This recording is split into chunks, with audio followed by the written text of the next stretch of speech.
تۆ ئەگەر عیلاج بەکارەکەی ئەو کیسە بچووک نابێت و ئازارش دروستێکە بۆ تۆ باشترە لایە بن بۆت بە نەشتەرگەری.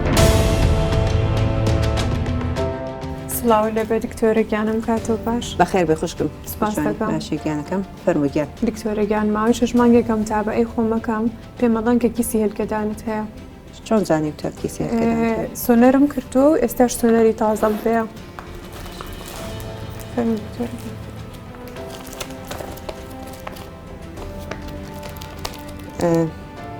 ڕاستەکەی کچمەوە کیست هەیە لەسەر هێلکەدانی چەپ 10 سانتیمەترە. ئەمە ئازارت هەیە دایکێکیان تۆ؟ دکتۆرەکانی لای چەپوانێ کە خۆم هیلاکەکەم کە خۆم ئیشێکی قورسەکەم ئازارێکی زۆر لە لای چەپم دروستە بێت. چەندێک دەزانیت ئەو کیسە هەتا؟ تقریباً 6 مانگە. عیلاجت بەکار کردو بووی؟ بەڵێ 6 مانگە لەژێر عیلاجە. هیچ فەرقی نەکردەوە؟ نەوەڵە. وڵاهی بەڕاستی دایکێکیان تۆ ئەگەر عیلاج بەکارەکەی ئەو کیسە بچووک نابێت و ئازارش دروستێکە بۆ تۆ باشترە لایە بن بۆت بە نەشتەرگەری. وڵای ڕاستی چەند دکتۆرێکی تریشم کردووە هەمووی پێمەڵێت کە بێت ئەمەلیاتی بۆ بکەیت بەس لە ڕاستیان من زۆر ئەترسم کێشم بەس ئەمەلیاتە. یعنی لە ئەمەلیاتەکە ئەترسی؟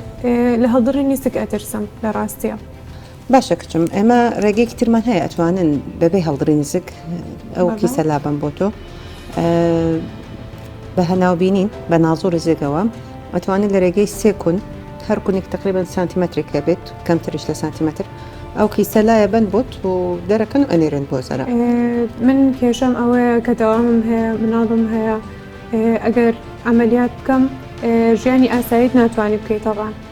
دوای هەناوبینین منازۆر ئازاری ئەمەلیات زۆر کەمترە و هەستان لەسەر کاری جەنابەت ئاساییە ئەتوان تقریبا دوای ڕۆژێک ئەتوانی حاڵەسی ئیشی خۆت بکەیتەوە. مزعفاتی چۆنە؟